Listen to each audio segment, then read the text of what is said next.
The Thing, the board game, is a game of hidden roles where players are trying to, if they're human, fix the base just long enough to escape. There are a couple ways to escape, but the humans have to get out of there without any aliens with them. And they can't leave any humans back at the base when they escape. Now, as an alien, you are trying to infect everybody else in this game, but nobody knows that you're the alien because that particular role is given to one player in secret. So there's a shuffling up of discs, and you're essentially getting that one alien disc, and you got to keep it secret, but you know what your role is in this game. And so as an alien, you have to know exactly how the game works, but you don't know you're going to be the alien from the start. So my biggest suggestion from the start of this video is make sure that you learn the rules and make sure everyone at the table you're playing with knows the rules incredibly well, because there are a lot of phases to a round and there are a lot of responsibilities of an alien if you are that alien or antagonist in this game. So this game goes up to 8 players, and in a 4 to 8 player game, you are playing that movie. You are essentially taking on the role of one of those characters in the movie. For example, you've got Windows, who's really good at repairing. You might get this character. Maybe you're going to get Bennings. Bennings is really good at weather and making sure that there is this weather opportunity for players to call in the SOS helicopter. Knowles is fantastic at making sure that there's enough food and rations for people. So sending Knowles to the kitchen is really, really smart.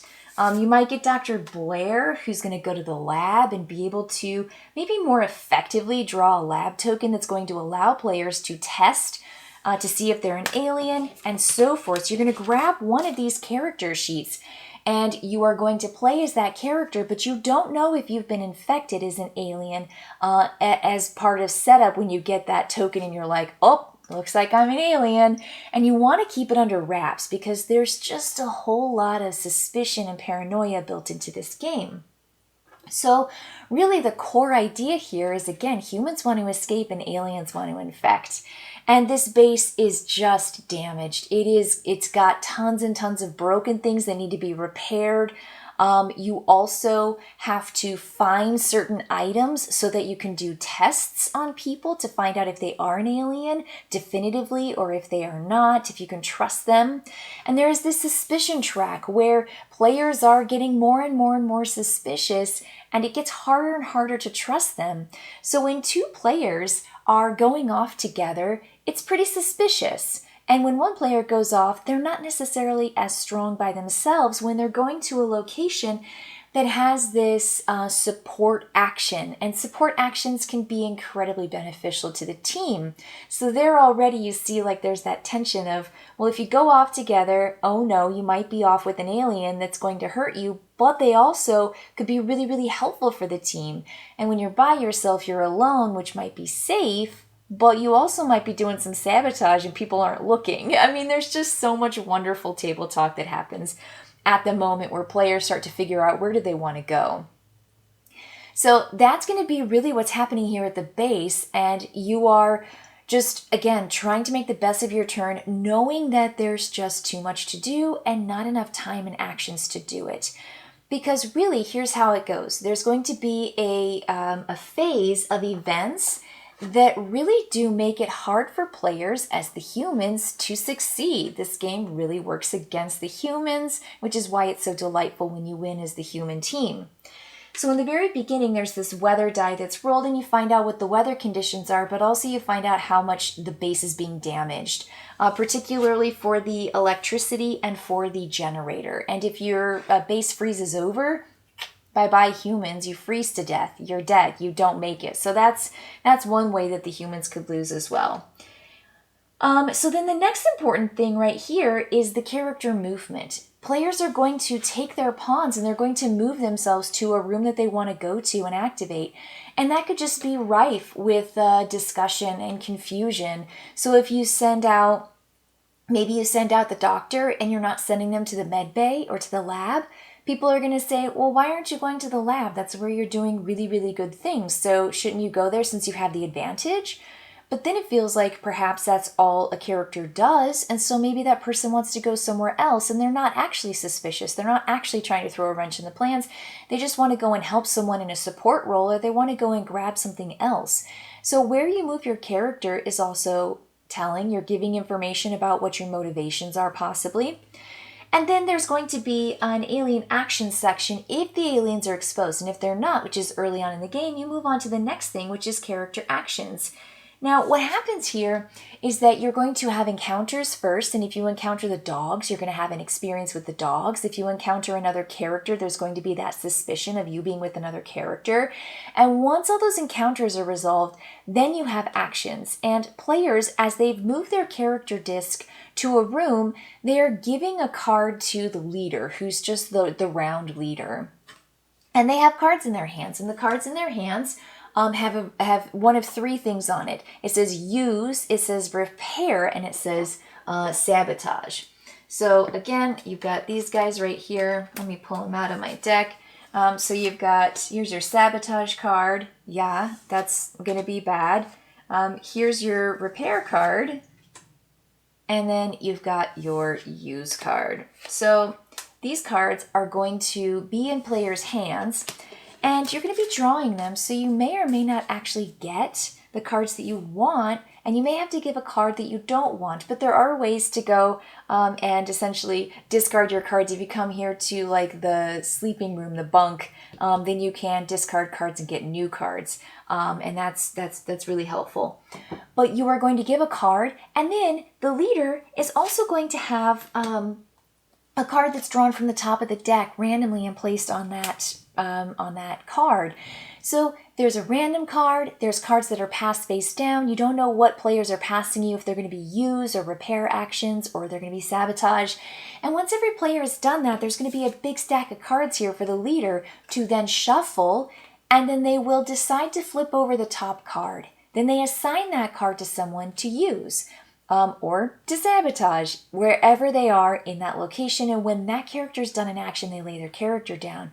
And so it's just, you kind of flip over a card, and then someone's like, oh yeah, I put that card down. And then you're like, well, I put down that card too. So are you fibbing or are you not? Like, are there just a couple of those cards in there? Or if they flip over sabotage and someone says, that's got to be the random card that you flipped over from the top of the deck, because I would never put a sabotage in there. And then everyone just, of course, stares at that person like, why would you offer that information? Because it's just like ridiculous. So, I mean, and then they could be telling the truth, they could be lying. I mean, like, you're encouraged to talk, but you're not allowed to say exactly what is going on. Like, you can't tell someone, I have this card, and this card. So there's a lot of misleading, there's a lot of hinting, there's a lot of suspicion.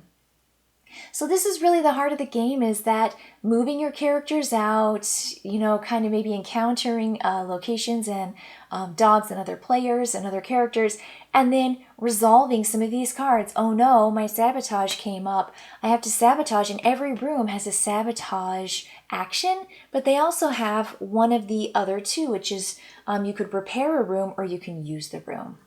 So you're running around doing that as essentially the heart of the game right there, and that character movement and character actions. And then when everyone's done, when you're essentially finished with that section, you go back to the leisure room and you can perform tests on people. And you can perform tests in one of two different ways, but you can only perform up to 2 tests per round. And so you're trying to figure out, is someone an alien or is someone a human? And you really have to do that. You have to do that, but you don't want people to find out you're an alien, so you can maybe try to talk your way out of being tested so that people don't know definitively whether they can trust you or not. But if you're a human, you should want to be revealed as a human, but then you become a target to the alien. So there's a lot of good, a lot of bad. It's just really, really interesting. Then you have to eat your food, and there's going to be rations that will be affected based on food consumption, and not having enough food is just as dangerous in some ways as not having the heat with your generator. So that's going to be the gist of a round, and really what players and characters are doing in the game. So there's just a ton of room for suspicion, a ton of room for sabotage, and definitely that paranoia. So this game is hard. this game is incredibly challenging, especially to win as a human because there are so many criteria. And I have to just kind of walk through some of those end escapes because that's really what is so fun about this. I mean, really the characters in the movie are doomed, and it does feel like that when you're playing the game. So the humans win if they all escape with all the humans and no aliens. They essentially leave the aliens behind. They can call in an SOS to get this emergency helicopter. There's also another helicopter that you have that you must essentially make sure that you repair fully, that it has fuel, and that you can get on that helicopter. There's also a snowcat that you need keys for, and it also needs to be repaired if it's damaged, and it needs to have fuel as well so that you can actually drive away. But the very first character that gets on one of those escape vehicles will be the character with the lowest suspicion. So being on the suspicion track really low, which might mean that you've been revealed as a human, you're going to be in the green. There is no suspicion whatsoever that you are on the human team. You will then get on that particular vehicle. And then you go up the suspicion track and you will determine if you want to allow the next person on. Now, if the next person is unknown, yet they are low suspicion, you have to decide, do I trust that this person's a human or if they're an alien? And you say, I let you on, or no, you can't come on. And then you move up and up and up, going from lowest suspicion to highest. And if you add another person, you both have to agree to allow them or to not allow them. Otherwise, you can't make that decision. So it's just really, really, really fun because you might let on an alien or you might leave a human behind, in which both of those cases humans lose. So there's just a lot of delightful moments at the end when you still may not know necessarily who's a human and who's an alien. This game is really, really tough. Now, I will say that the feel is very different for a 1 to 3 player game. There's less suspicion and more tension in just trying to save as many humans as possible and trying to just get off the base, period. It was a very challenging cooperative game that I played when I did the 1 to 3 player version because, again, both players are not necessarily trying to trick each other in the game because you're playing a set number of characters. So your characters, you don't know which one is an alien or not, and there is a chance that when you shuffle in the cards, there may or may not be an alien from the get-go. But there is definitely just a feel of worry and fear and concern as you try to conduct as many tests as possible to definitively find out who's an alien, who's not, who you can trust, and who you want to get on those escape vehicles. So there's less paranoia and more cooperative work in that 1 to 3 player version. And there's some dice rolls that replace the cards and the seeding of the cards as a knowing character in the 4 to 8 player game that definitely changes the vibe of the game. I would say that the game is probably best played with 4 to 8 and probably on the higher end. I would say maybe 6, 7, or 8.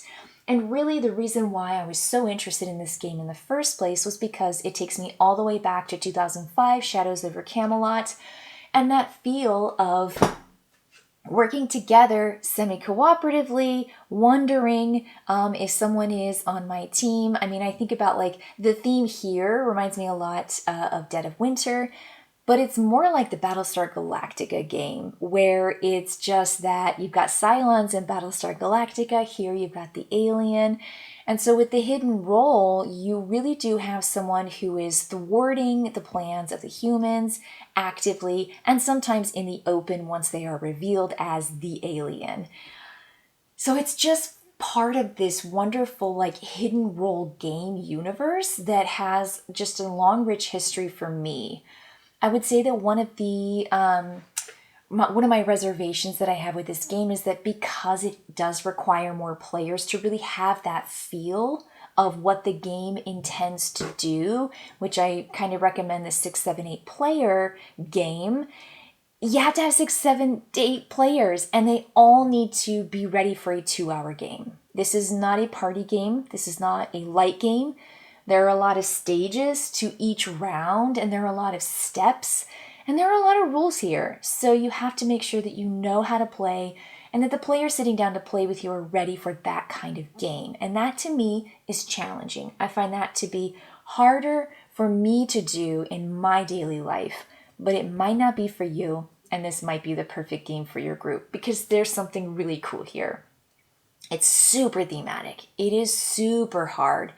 And I think that it just has so much potential to be the game that you play regularly and you have an absolute blast with. And there is Norwegian Outpost, which is the expansion for this, which is the 2011 sequel to The Thing. And in that case, you've got new characters and you have a new feature of the UFO.